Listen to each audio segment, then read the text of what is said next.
Olá pessoal, eu sou Milene Fischer, sou letróloga, jornalista, escritora e sexóloga. Comigo, ginecologista e terapeuta sexual, Ricardo Gomes. Olá Ricardo, tudo bem? Oi, tudo bom? Como é que tá? Mais um dia aqui, né? Pois é.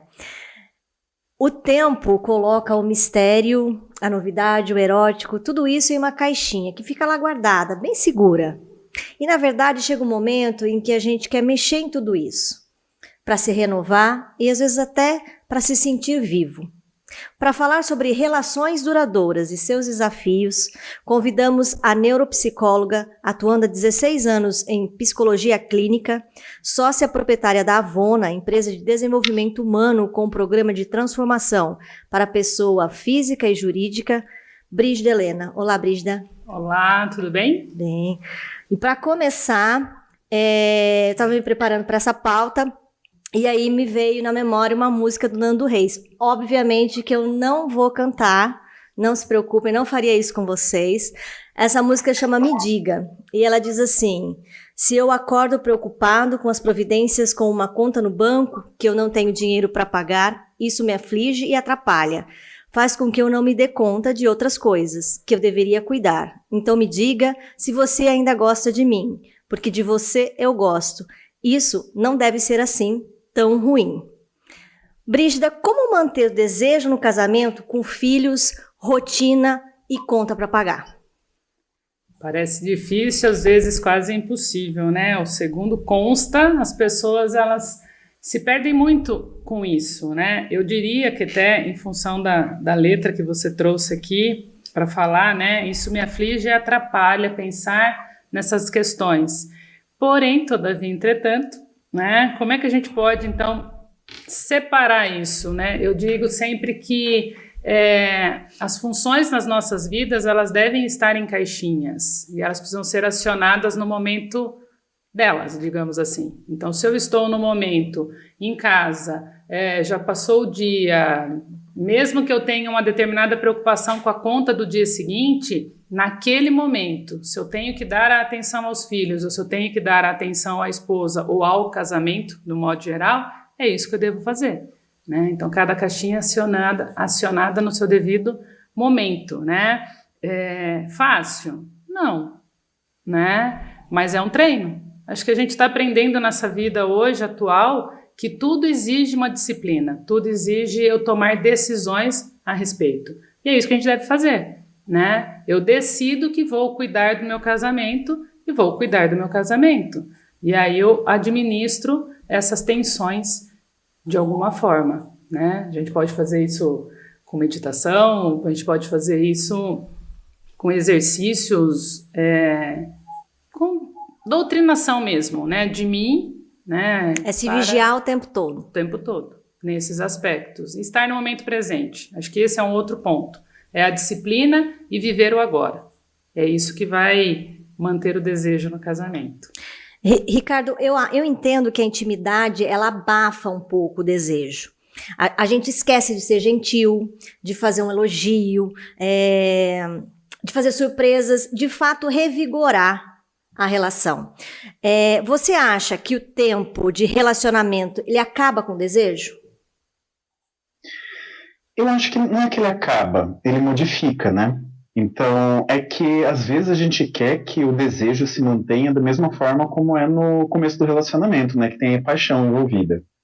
E aí, só que ao contrário, a paixão ela tira um pouquinho a gente do nosso normal, né? Então, por exemplo, na época da paixão, a mulher ela tem um aumento fisiológico de testosterona, a mulher ela tem um desejo mais ativo. E passado essa fase, esse desejo ele modifica, né? Que ele tem mais relação, por exemplo, com os níveis de estrogênio, não de testosterona. Ou seja, um desejo mais, né? Não mais passivo, mas ele não cai mais de brinde no colo, né? Você tem que esperar ter um pouquinho de toque, contato, carinho, para depois esse desejo brotar. Então, muitas mulheres entendem que depois de um longo tempo, elas perdem o desejo, mas não é. É que ele se modifica, e às vezes o casal não sabe lidar com isso.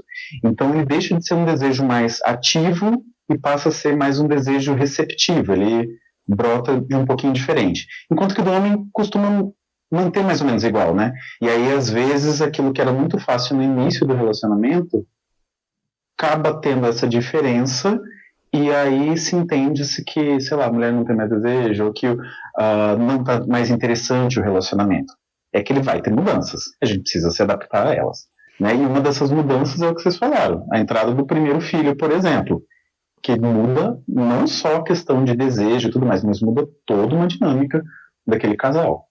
E aí no seu consultório, chega a reclamação da mulher ou ela reclamando do marido que há falta de desejo e aí ela quer uma solução imediata, assim, me dá um remédio aí para melhorar a minha situação? Acontece isso? Né, eu geralmente começo falando que não tem um remédio para tomar para resolver a questão de desejo, né? E aí algumas já dão aquela brochada, né? Porque fala, achei que é só tomar um remedinho e resolver o problema. E não é. Na verdade, a maioria dos problemas sexuais, eles não são nem doenças, né? Eles são problemas. Então eu tenho que ensinar a pessoa como é que ela resolve o problema dela. Né? E conforme vão surgindo alguns novos, ela ter a habilidade de lidar com esses novos problemas. Você falou um pouco do desejo espontâneo e do desejo responsivo, né? Então, o desejo espontâneo é aquele que vem com naturalidade, né?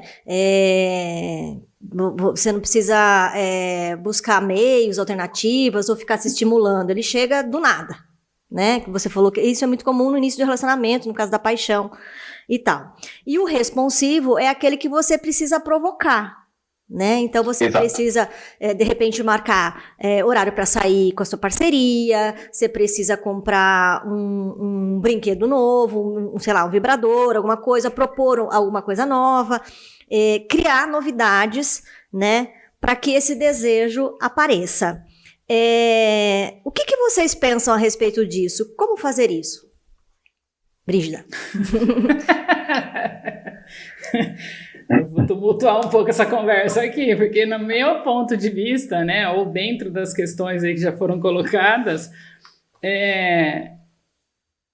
claro que nós temos, né, que ter os estímulos, eles precisam estar ali aparentes, né, então as modificações sim, né, da paixão, do desejo que se apresenta, mas ainda vou ficar, né, vou cutucar vocês aqui talvez, na ideia dessa busca interna, né? Então, primeiro eu vou me conhecer, obviamente, que isso até que o Dr. Ricardo colocou de uma certa forma, eu vou buscar me entender nessas modificações, nesses entendimentos, preciso para isso olhar muito para mim, né? Os momentos que eu estou vivendo, porque realmente, com a entrada do filho, há toda uma modificação, até porque aumenta uma função, né? Eu me torno mãe, né? E ao se tornar mãe, eu preciso também administrar essa função. E há uma falta, talvez, né, de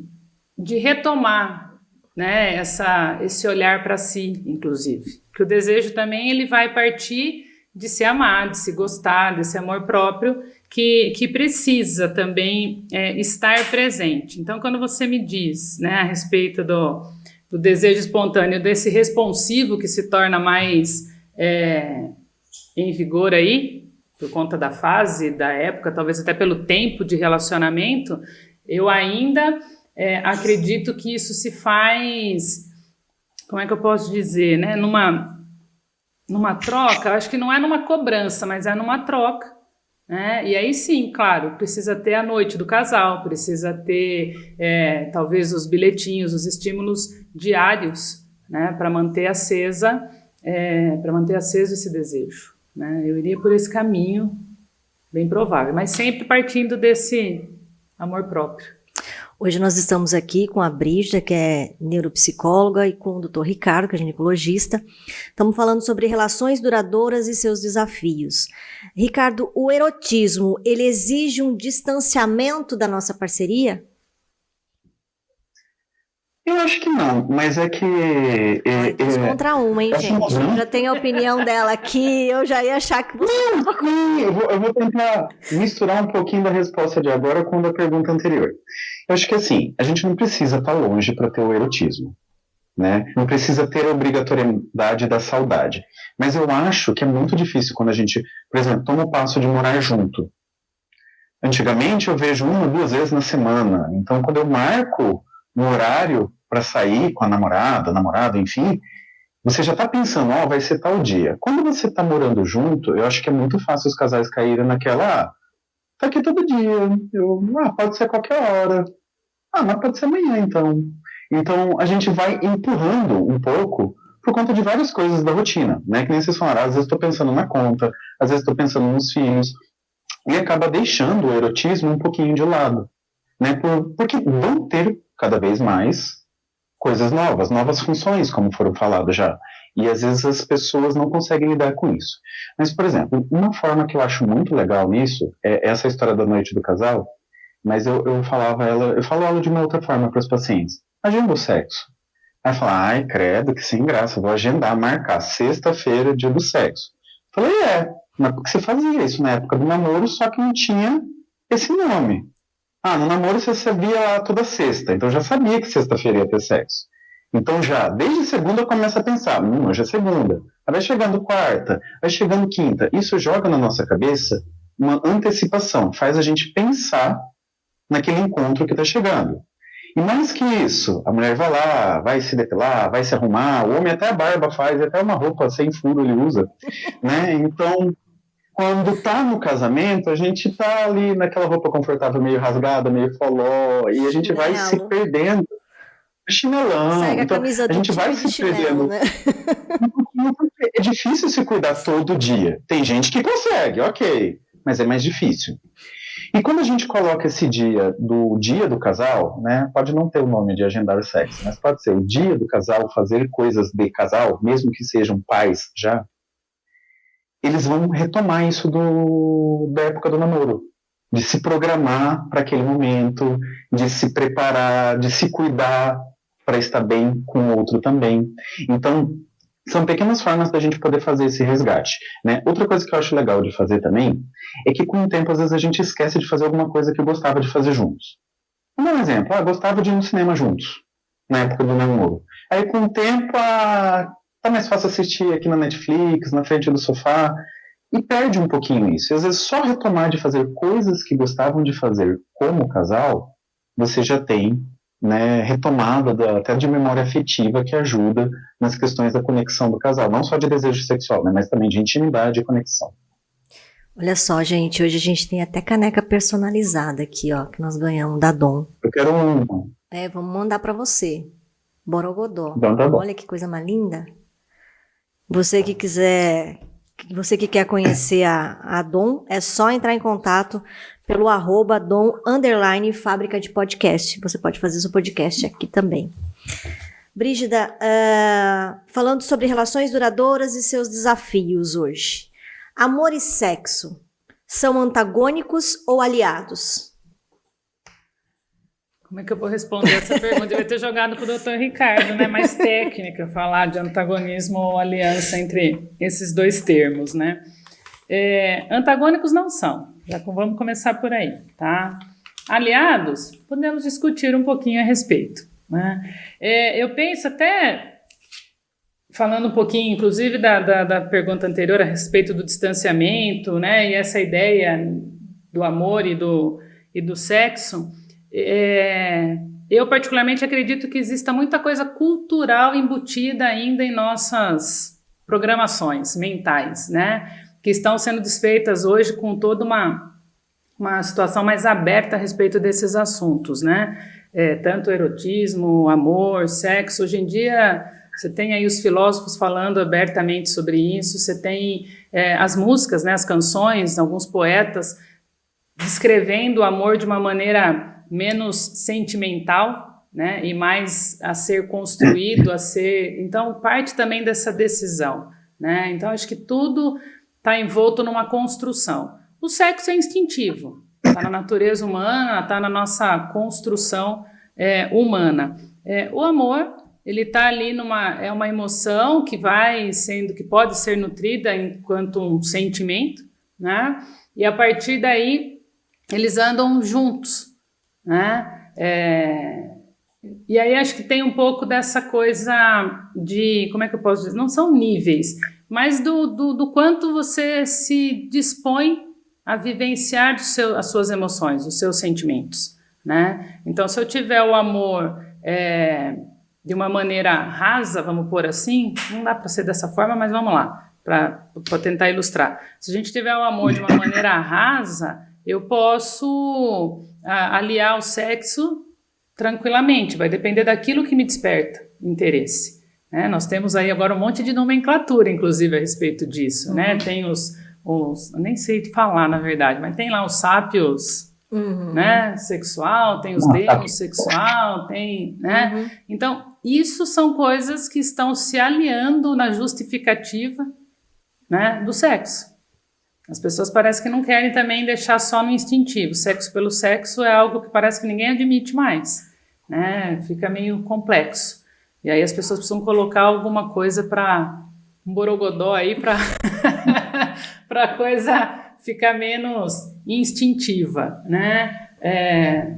O quanto isso é algo para a gente colocar enquanto aliados, né? Amor e sexo numa aliança. Eu acho que tudo, ou vamos pegar a frase clichê, né? Toda forma de amor vale a pena, né? Desde que a gente tenha essa consciência. E para mim sempre tudo vai partir da consciência que eu tenho a respeito dessa decisão do que eu quero construir. E num casamento, isso é fundamental. Porque a renovação, ela precisa existir a todo momento. Então, as pessoas hoje têm dado receitas, né, dessa construção, de como manter, de como melhorar.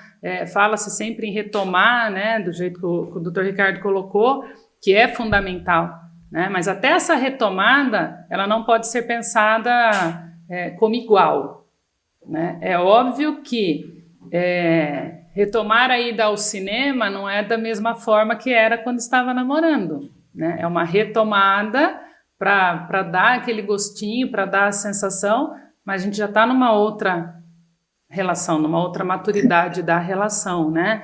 E isso tem que estar claro, isso tem que estar muito consciente, porque senão a gente vai frustrar. E aí a frustração não ajuda em nada nesse aspecto, né? Então, não são antagônicos, são aliados quando eu tenho essa consciência de fazer essa junção, então, do racional com o emocional na nossa vida.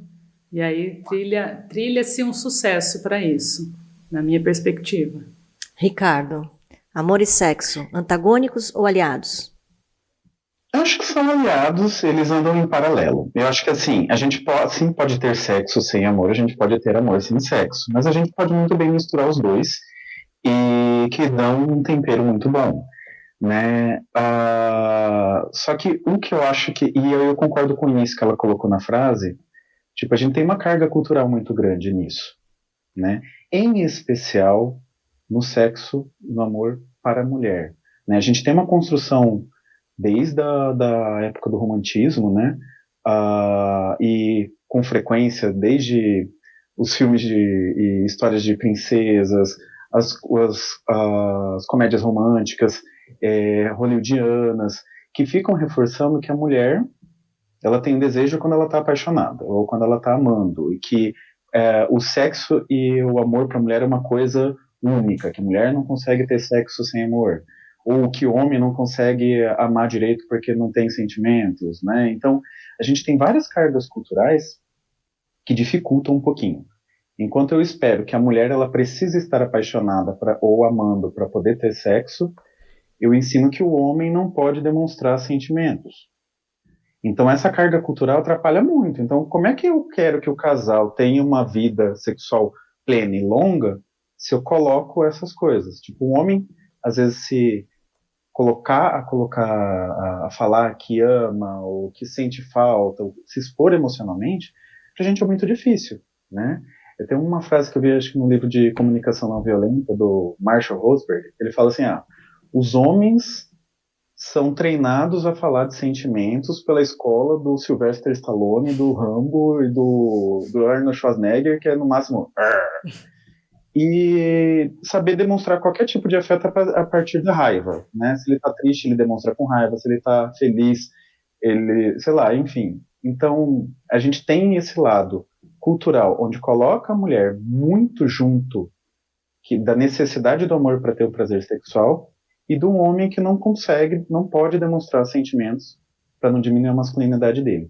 E eu acho que isso é um dos grandes dificultadores que a gente tem nessa mistura de se permitir ter sexo, amor, intimidade e no crescimento de um casal heterossexual, no caso.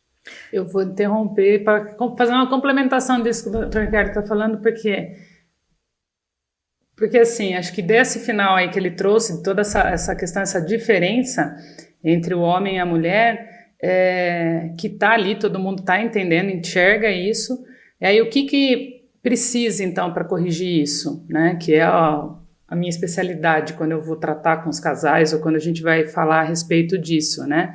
É o diálogo, né? O diálogo é a salvação de tudo nesse mundo hoje, né? As pessoas precisam falar mais, dialogar mais a respeito, trazer as suas questões. E essa diferença, ela precisa ser colocada em conversas, em diálogos, né? Como eu sinto, como eu penso, né? Porque senão a gente cria, porque daí culturalmente tem essa criação, né? De que o homem X, a mulher Y, dentro da forma de pensar e agir, e aí eu carrego isso, e aí não dialogo, eu já tiro conclusões, né, de antemão a respeito disso. Para a mulher, amor e sexo tem que estar junto. O homem tentou perguntar, conversar, trouxe isso, né, numa pauta de conversa. A mulher também achando que o homem sempre é racional, é frio, não gosta, né, ou não quer determinadas situações, né, ou em relação a isso.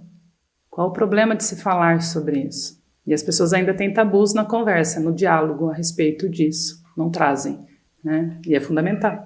A gente vai daqui a pouquinho falar um pouquinho mais sobre comunicação. Eu ia entrar no assunto de masculinidade, mas a gente vai deixar para falar de masculinidade num outro programa. Eu trouxe aqui o livro da Esther Perel, que é O Sexo no Cativeiro, e tem uma passagem do livro que ela cita o seguinte: procuramos em nosso parceiro uma âncora firme e segura, mas ao mesmo tempo esperamos que o amor ofereça uma experiência transcendente que nos leve além de nossa vida banal. O desafio para os casais modernos é conciliar a necessidade de segurança e previsibilidade e o desejo pelo que é empolgante, misterioso e fascinante. Para uns poucos felizardos, isso quase não é um desafio. São casais que conseguem harmonizar com facilidade a hora de limpar a casa e os momentos de intimidade. Para eles, não há dissonância entre compromisso e excitação, responsabilidade e brincadeira. Eles podem comprar uma casa e ser sacanas dentro dela. Podem ser pais sem deixar de ser amantes, ou seja, são capazes de unir o comum ao misterioso. Mas, para a maioria, procurar entusiasmo na mesma relação em que estabelecemos permanência é pedir demais.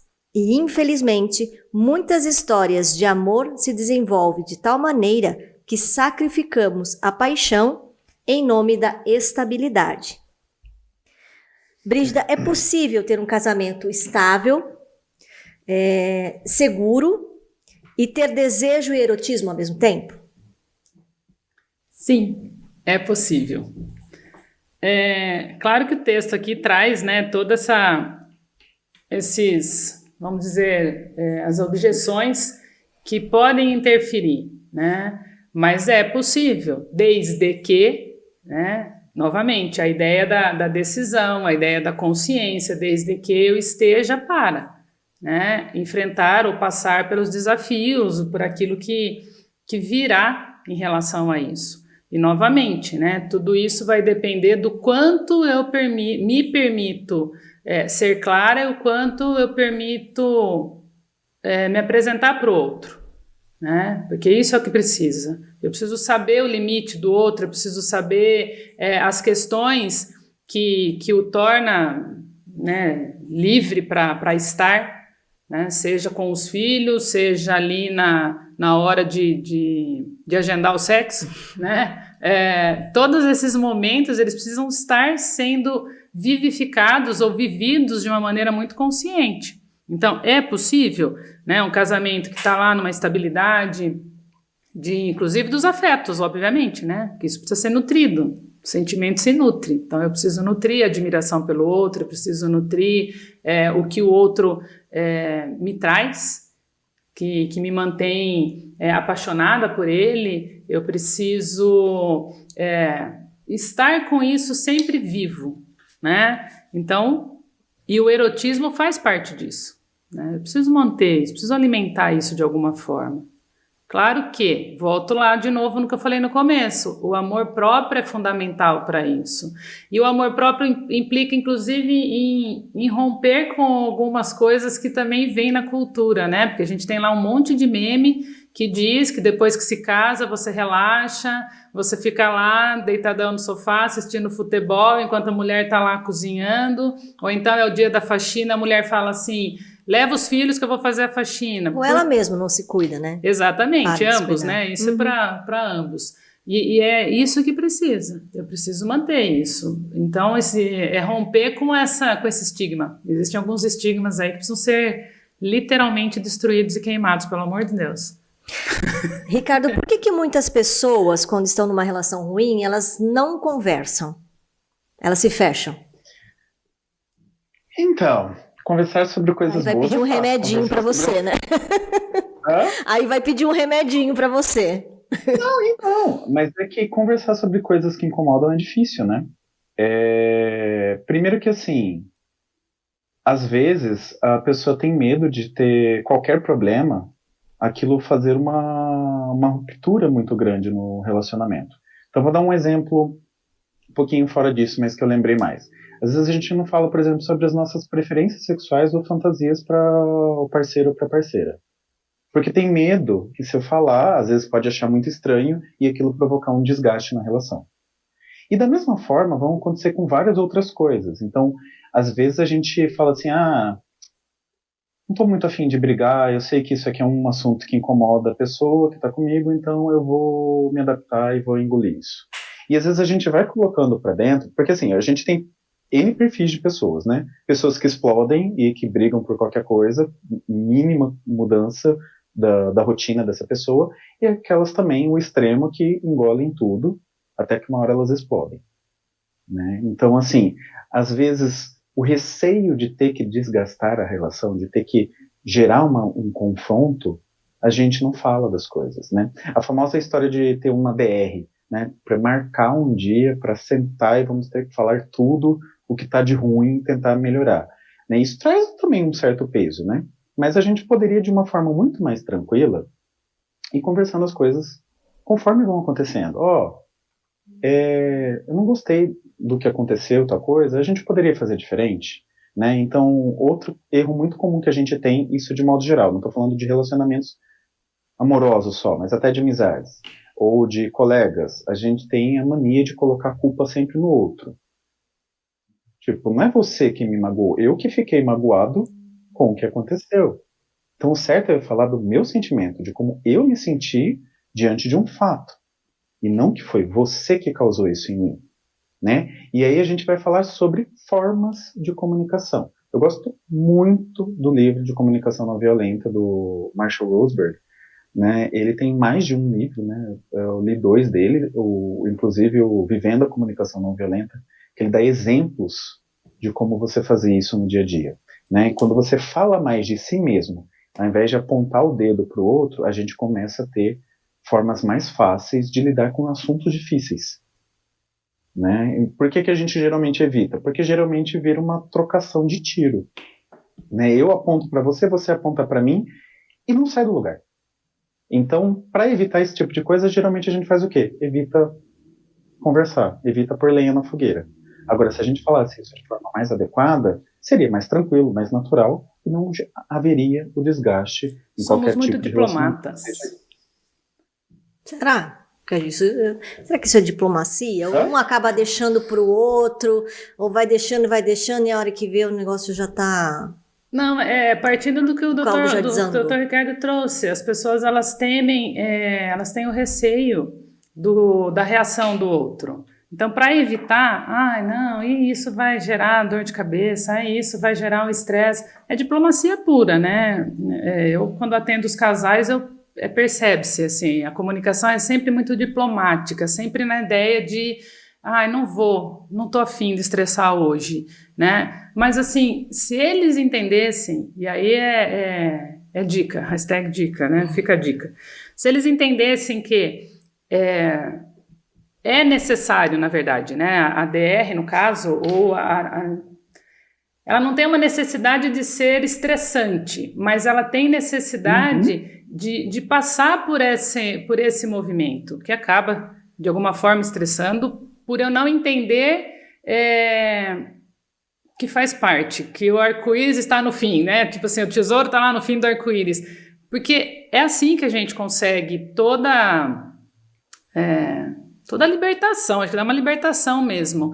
E aí quando as pessoas resolvem praticar isso, e às vezes acabam praticando junto a um especialista, né, um mediador, eu acabo fazendo isso às vezes nas sessões com os casais, aí eles percebem, porque a sensação de alívio é muito grande, conseguir falar, e é preciso falar.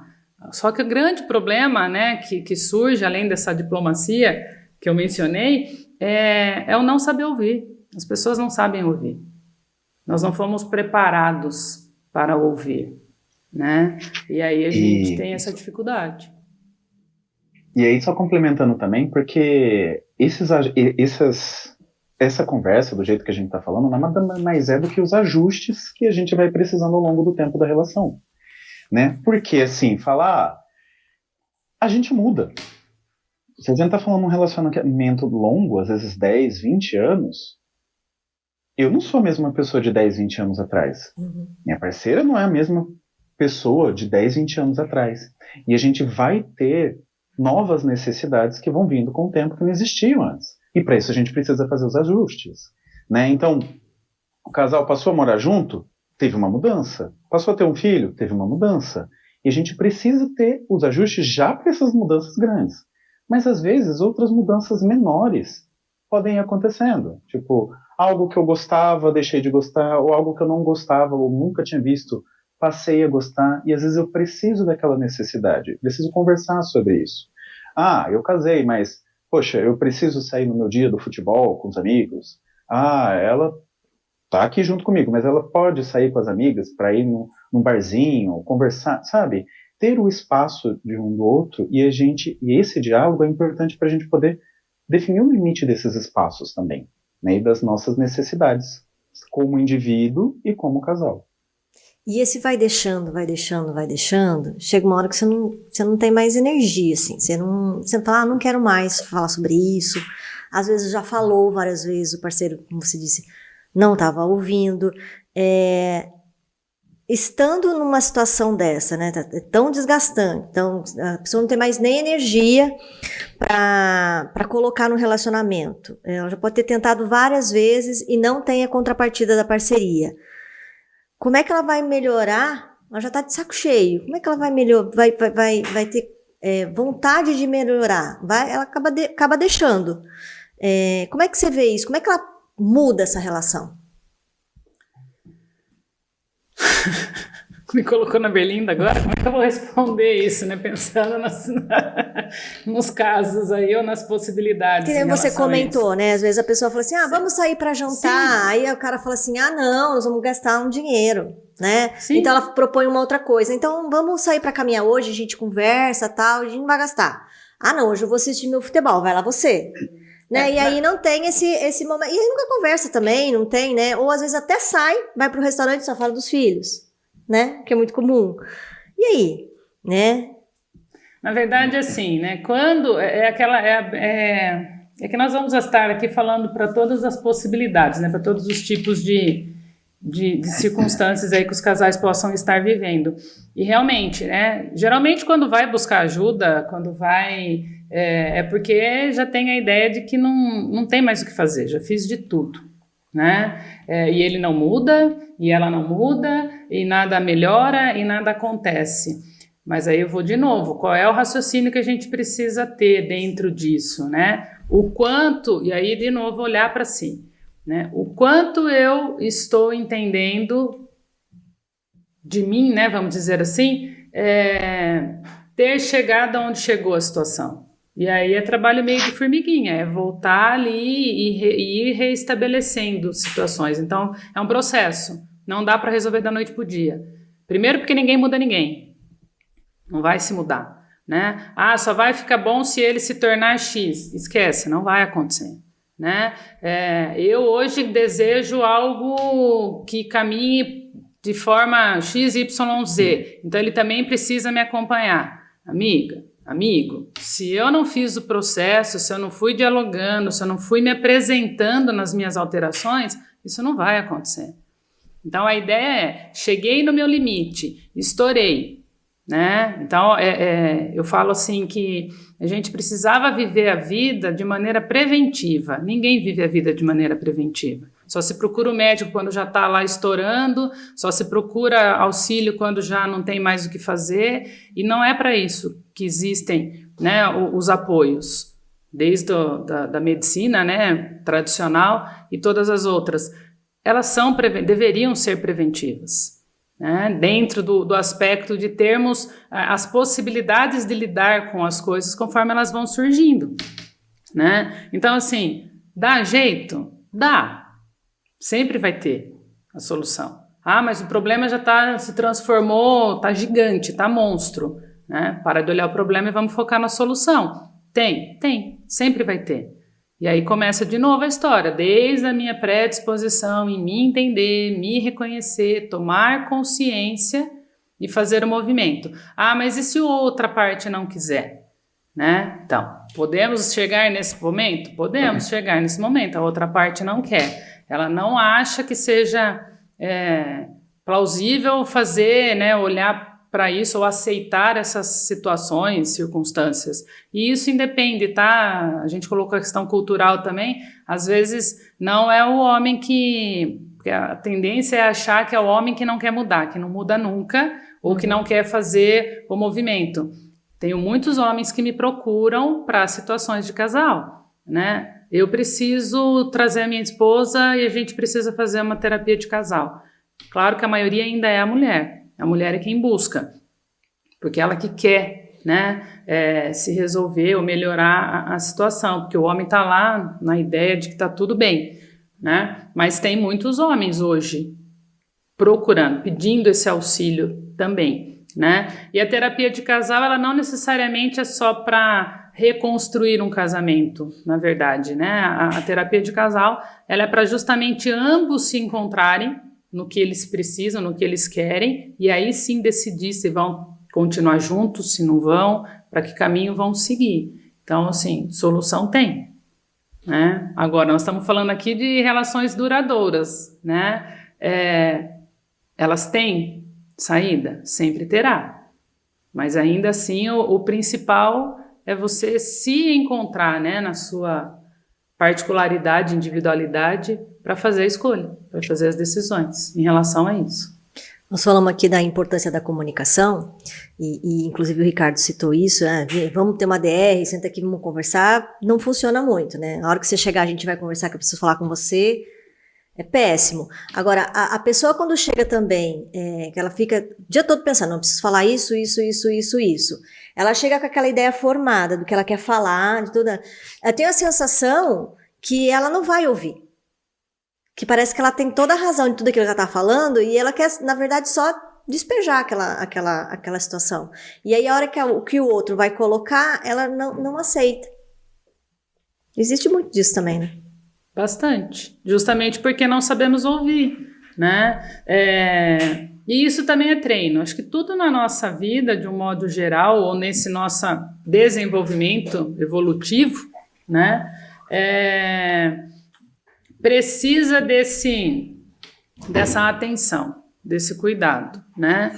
Do entender, do aprender o que é, então, ouvir. O que é você estar para alguém. Porque a boa comunicação se dá assim, né? Eu sempre digo o seguinte, a comunicação ela tem um emissor e um receptor, tá? Mas ela se dá no espaço. Eu não entro no outro, o outro não entra em mim. Então eu preciso entender isso. As mulheres tendem a falar, ai, mas ele sabe, ele me conhece como eu quero, como eu gosto. Gente, precisa ser dito. Eu preciso dizer, né? E o homem é a mesma coisa, né? E o homem tende a não daí demonstrar. Também precisa demonstrar mais, precisa se permitir nessa demonstração. Porque a comunicação, ela se dá no espaço, né? Se ela se dá no espaço, eu preciso ter clareza no que eu vou comunicar. E aí que tá, né? Como é que eu tenho essa clareza se eu fico construindo toda a conversa aqui dentro e já ponho a pergunta, já ponho a resposta, porque ele vai responder isso, porque daí eu vou falar aquilo, depois ele vai responder de novo dessa forma e a gente não vai chegar em lugar nenhum. Então eu já vou para a conversa com ela realizada. Ridículo, né? Desculpa, mas é errado isso, não dá para ser dessa forma. Nós precisamos aprender a ir para uma conversa sem a prioris, sem julgamentos. De fato, disposto a ouvir o que eu tenho a falar a respeito daquilo. As pessoas tendem a achar que, não, mas eu preciso saber já, preciso responder. Não precisa, eu preciso ouvir. Né? Mas e se eu não souber o que responder na hora? Não responda. Diz que precisa do tempo, diz que, olha, eu não consigo te responder isso agora. Né? Parece muito uma conversa muito romantizada, talvez? Não, é uma conversa real. A conversa real, ela precisa ser assim. Né? Porque eu não sei o que o outro está vivendo para me responder. E aí eu preciso ter isso. Eu preciso estar disposta a ouvir. Então, estar para o outro é isso. É você ouvir. E daí sim pensar. Respondo, não respondo? Tenho condições de responder? Ou não tenho? O Ricardo falou aí dos combinados, né?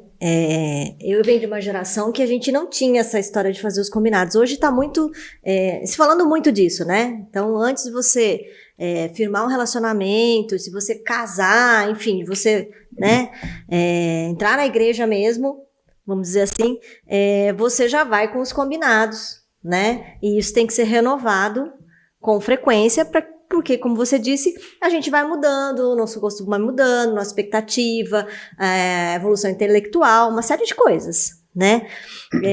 Isso não isso é em qualquer relação, seja ela monogâmica, não monogâmica. E aí eu vou entrar num assunto um pouco polêmico com relação aos combinados. Existe um conceito ou um preconceito com relação às relações não monogâmicas, né? Porque algumas pessoas entendem que a pessoa vai lá, vai sair transando com todo mundo, que tá liberado, né? E não é isso, de fato. A não monogamia tem muito a ver com liberdade, né? Ricardo, a minha pergunta, quando conversar com a parceria sobre abrir a relação? Quando isso for algo importante para você, né? Mas aí vamos falar um pouquinho, né? Retomando um pouquinho da questão dos combinados. Antigamente, sei lá, a gente pedia namoro, casamento, todo mundo meio que aceitava o pacote social que já vem meio que o contrato pré-escrito desses nomes. Porque sabe que a sensação que eu tenho é que você achava que o outro pensava exatamente igual a você, mas Isso. Você não perguntava. Era meio que... Exatamente. A gente vai do tipo, beleza, já que eu tô namorando, então, pela regra social pode isso, não pode aquilo, e assim vai indo. Quando que muitas vezes, para aquele casal, ele não serve ao mesmo... Não que o relacionamento monogâmico não funcione, mas é que ele não vai funcionar para todo mundo, ou pelo menos da mesma forma para todo mundo. Né? Então é por isso que é importante a gente fazer os combinados e falando, para mim até aqui é bom, até aqui já começa a me dar desconforto, isso aqui eu não sei lidar, então para poder realmente falar. E aí quando a gente vai falar sobre relações não monogâmicas, que eu acho que cabe um dia só sobre isso, porque é muito assunto. Exatamente. Um significa que do não pode nada, muda para o pode tudo, né? Vamos pensar numa anarquia totalmente liberal e o relacionamento totalmente fechado monogâmico, a gente tem um espectro grande aí, né? Tem pessoas que falam, ok, a gente transar com outras pessoas, mas só quando a gente estiver junto. Ou, ok, com outras pessoas, desde que não sejam pessoas conhecidas. Ou, pode ter relação sexual, mas não pode se apaixonar, tem que pular fora. Por quê? Na verdade, o que eu estou falando quando eu coloco essa regra? É até onde eu consigo lidar com isso ou não. Uhum. Só que você fala assim, perguntar, quando é o ideal de se falar sobre isso? Bom, tem pessoas que não conseguem simplesmente ficar sempre num relacionamento fechado. Isso é dela. Então, para ela é algo importante. Então, deveria ser algo a ser falado desde o início, né? Mas não necessariamente uma pessoa, mesmo que ela seja não monogâmica, ela queira um relacionamento não monogâmico o tempo todo. Então, às vezes, naquela fase da paixão, que está realmente, né, mais imerso ali no relacionamento, mesmo uma pessoa que se diz não monogâmica possa querer um relacionamento fechado. Certo? Só que qual que geralmente é onde dá a merda nessas questões, né? A maioria das pessoas, quando, assim, né, não a maioria, mas muitos que a gente escuta de casais que abriram de forma errada, né? Se é que tem um certo errado, mas é aquele negócio, o relacionamento tá indo ladeira abaixo, vamos abrir a relação para ver se funciona? É aí que termina mesmo, né? Porque assim, se já tá difícil de lidar, na hora que eu abrir eu vou ter sentimentos, emoções novas para ter que lidar, que são difíceis, mesmo para as pessoas que têm relacionamentos não monogâmicos com certa frequência, não significa que é sempre fácil o tempo todo, porque sentimentos e emoções chegam e a gente tem que lidar com elas. Então, se já tá ruim, eu vou ter que lidar com várias outras emoções novas e difíceis, então a chance de eu piorar muito o relacionamento é grande. Tem que estar no mínimo Então, estável, né? Minimamente estável a relação. Sim, Pra sim. conseguir. Eu acho que assim, parte muito de qual que é o motivo disso. A gente tá bem, a gente é companheiro, estamos super firme, estamos querendo fazer alguma coisa diferente para apimentar? Ok, eu particularmente não vejo nenhum problema. Mas saibam que vão ter dificuldades que vocês vão ter que lidar. E um dos pontos muito importantes que as pessoas não monogâmicas falam é realmente aí o reforço da comunicação. Porque se algo me chateou e eu guardo para mim, minha parceira, meu parceiro vai continuar fazendo, porque ele não tá sabendo. Né? Ele fala, mas é aberto, então não posso ficar chateado. Claro que pode ficar chateado. Mas converse e lide sobre isso. Tá difícil, vamos dar um passinho atrás antes de ir mais para frente de novo? A gente lida com o problema e depois a gente volta? Então, aí, porque dentro do relacionamento monogâmico fechado, realmente, de modo geral, a gente tem um certo, não um roteirinho, mas um certo contrato meio pré-estabelecido, mais ou menos. Agora, o não monogâmico, É uma não. sensação da situação estar sob controle, talvez. Só que o Dá relacionamento estabilidade mesmo. aberto Dá estabilidade mesmo. vai ter muitos Que detalhes que não as é de pessoas... fato verdadeira, né, Ricardo? Porque Hã? isso não garante, esse acordo não garante que a pessoa não vai se interessar por outra e daqui a pouco larga, enfim, fica com outra pessoa e tal. A gente tem aquele pensamento de que se o relacionamento for monogâmico fechado, ele é mais seguro e a pessoa não vai se interessar por ninguém. Né? Até porque a gente não vive numa bolha só o casal que eles não saem, né? Uhum. E tem lugar de trabalho, tem lugar de N possibilidades para a gente conhecer outras pessoas interessantes. E isso pode acontecer, né? Mas aí vai também de tomadas de decisões. Mas tanto é que a gente tem um alto índice de infidelidade conjugal, tanto em relacionamentos tipo namoro, casamento. No Brasil é altíssimo. Eu lembro de um trabalho da Carmita Ábido, que é lá da USP, né? Uhum. Mas esse trabalho já tem acho que uns 10 anos ou mais. Ela fala muito ela sobre isso na rede, sobre a não monogamia. E ela falava assim, tudo bem que não é você está traindo, você já traiu alguma vez na vida em algum relacionamento? E o que ela levantou? 70% dos homens falaram sim e 56% das mulheres também falaram sim, ou seja, mais da metade da população. Né? O que significa isso?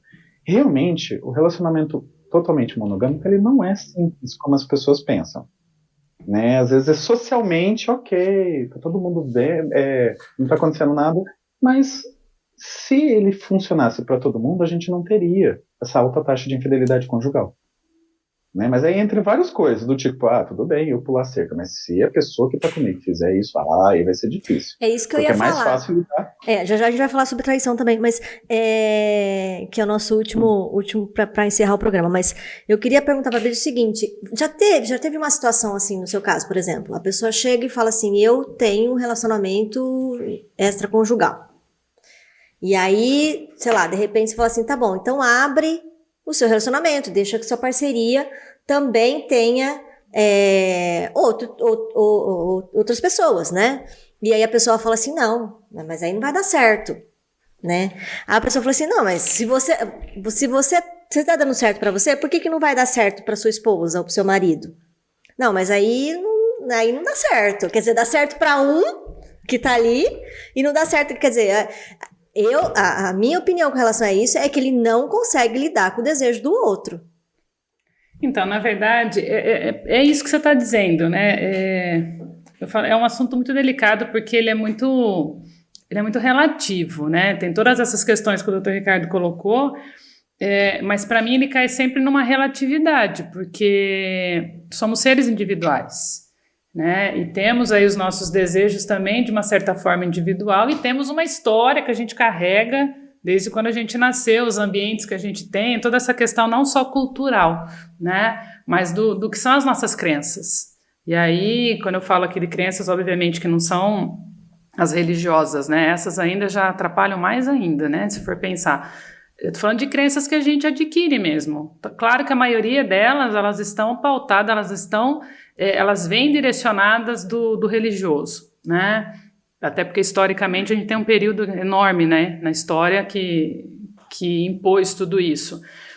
Mas quando eu saio disso, né, ou então eu tento deixar de lado, pegar as crenças que eu tenho, pôr elas ali numa caixinha e guardar e falar, tá, não vou dar bola para essas crenças, vou pensar por mim a partir das coisas que eu percebo ao me comunicar comigo, né? Porque daí eu vou pensar nos meus desejos, eu vou pensar nas minhas sensações e vou pensar naquilo que eu posso ou não permitir, né? E aí se eu sou uma pessoa espontânea, né, comunicativa, que tô ali sempre, né, de maneira alegre, né, gosto de pessoas, né? Vamos dizer assim, gosto de gente, né? Hoje a moçadinha mais nova, a geração mais nova diz isso, né? Gosto de gente, por isso que tá cheio de siglas aí para falar das relações entre as pessoas, né? Eu gosto de gente, que bom que você gosta de gente.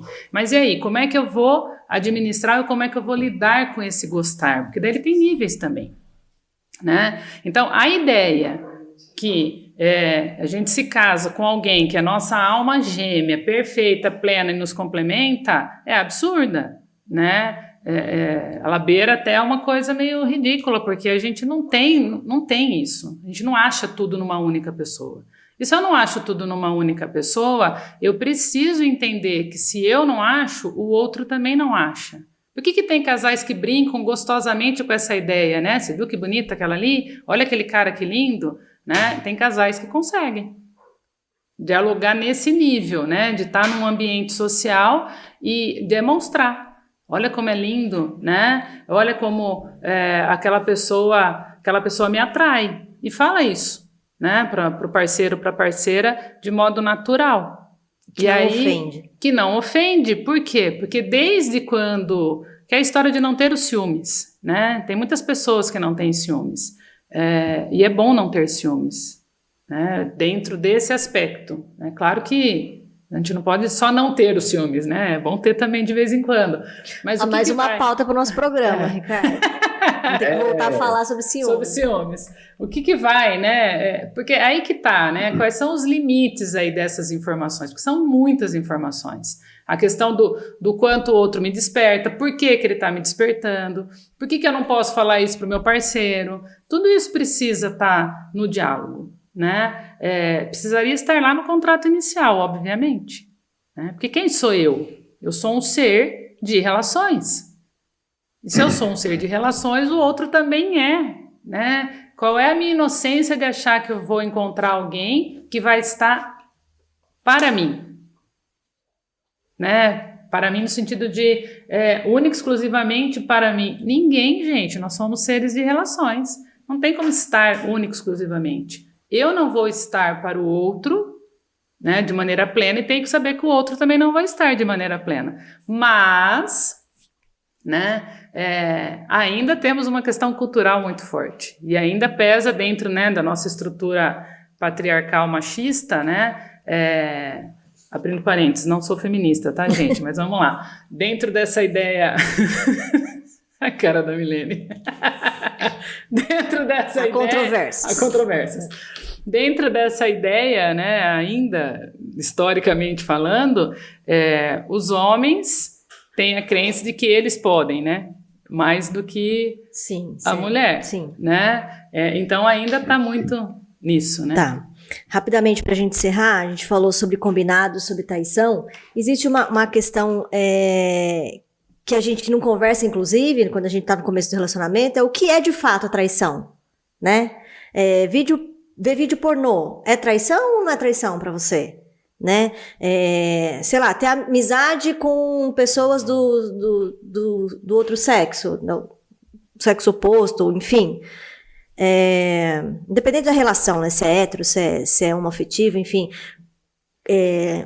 O que é traição de fato, né? E eu estava lendo um post da escritora e antropóloga Miriam Goldenberg, que fala sobre isso, e ela colocou o seguinte: muitos disseram ser infiel era parte da natureza masculina. Ninguém disse o mesmo da natureza feminina. Homens disseram trair por circunstâncias, viagens, oportunidades, brincadeiras, festas, etc. Já as mulheres disseram trair por vingança ou faltas em seus relacionamentos, especialmente a falta de intimidade, de romance e de beijos. Poucas disseram trair por falta de sexo. O que vocês pensam a respeito disso? Rapidamente, pra gente fechar. Eu vou jogar a bola pro Dr. Ricardo, porque eu não vou falar desse assunto, é uma brincadeira. Não, cara, ó. Pra mim, o que é traição? É a quebra de um combinado. Só que o problema entra nisso que a gente falou. Às vezes o combinado ele não tá claro. Porque a minha vivência é diferente da pessoa que eu me relaciono. Então, às vezes, o que pra ela assistir um filme pornô é traição, pra mim não é. Tem gente que considera masturbação traição, porque tá fantasiando, ou fantasiando com outra pessoa, fantasiando outra cena. Então, assim, né? Dentro da nossa cabeça, gente, não é pensamento, não é possível ser traição, mas tem gente que considera. Então, isso, para poder dizer, você quebrou quebrou o nosso relacionamento, quebrou algo, tem que ter o contrato mais bem definido. Né? E algumas coisas a gente tem que falar, tá, mas isso incomoda por quê? Né? E às vezes é só, simplesmente, não é nem que é uma coisa, é só a forma que a pessoa foi criada e ela nunca questionou. Então, tipo, pra mim, pornografia é traição. Por quê? Não sei. Para falar, eu não pensei nisso. Só acho. É sujo, então, pecado. são momentos que a gente pode conversar para poder ter diálogo, tá? Mas eu queria colocar uma outra coisa sobre a pergunta anterior que você falou, né? Porque a gente realmente tem essa fantasia de que a gente vai achar a tampa da nossa panela, que ela vai encaixar totalmente certinha e eu não vou ter esforço nenhum na vida. E se eu não achei essa pessoa, porque a pessoa que está comigo é errada, né? Porque a gente tem essa cultura absurda da fantasia de que vai ter uma pessoa exatamente igual a gente. Perfeitinha, né? Não, porque a gente foi criados por pessoas diferentes. Mesmo sendo criados pelas mesmas pessoas, eu e minha irmã somos diferentes. A gente pensa diferente. Uhum. Né? Imagina pessoas que têm pais diferentes, avós diferentes, culturas diferentes. Então a gente não vai ter essa pessoa. Então, realmente, às vezes a gente tem essa ideia de que eu tenho que depositar tudo da minha felicidade naquela pessoa. A mesma pessoa tem que ser boa de cama, ser a pessoa que eu amo, ser a pessoa que me traz segurança, com quem minha melhor amiga, com quem eu vou ter filhos, e que faça tudo o que eu gosto. Eu gosto dos mesmos filmes, dos mesmos livros e tudo. Ou seja, qual que é a chance da gente achar alguém assim? Né? Zero. Só que assim, nem por isso a gente... então é obrigatório, você está dizendo que eu vou ter uma pessoa, tipo, né, clássica, mulher para casar, mas eu vou ter que ter amante para poder me divertir. Não estou falando isso. Mas para alguns casais isso funciona. Tá? Mas às vezes a gente só precisa ter o espaço. Ah, beleza, eu gosto de, sei lá, jogar videogame. Eu vou fazer isso, sei lá, com os meus filhos, com o meu amigo. E minha parceira não gosta. Ah, ela gosta de dançar. Beleza, ela vai fazer aula de dança e ela vai ter o espaço dela. Então, quando a gente permite que a gente tenha as nossas necessidades atendidas, né, mesmo que não seja com a parceria, eu acho que a gente tem um caminho mais saudável para trilhar, né? Quando a gente entra muito nesse ciúme de tudo tem que fazer junto, tem um momento que a gente se perde no que é a gente, no que é o relacionamento, porque parece que é tipo uma coisa só, né? Então eu acho que quando a gente dá esse espaço, a gente consegue manter os relacionamentos de uma forma saudável por muito mais tempo. Vou assinar embaixo do que ele está falando. Nos comentários. Brígida, obrigada pela sua participação hoje aqui. Foi muito divertido falar com você, foi muito esclarecedor em alguns aspectos, né, doutor Ricardo? E a gente vai ter que voltar a conversar sobre outros temas que a gente já até comentou por aqui. Obrigada. Obrigada a vocês pela oportunidade. E eu encerro o nosso podcast de hoje citando Esther Perel novamente. Convido você a pensar de que maneira é possível pôr risco no que é seguro, mistério no que é familiar e novidade no que é duradouro. No Borogodó de hoje, nós falamos sobre relações duradouras. A produção foi da Dom Fábrica de Podcast. Você acessa o @Dom_Fábrica de Podcast. Eu agradeço o Vinícius Rosa, Heraldo Vaz, a Juliana Freitas e a Fátima Franco. Até mais.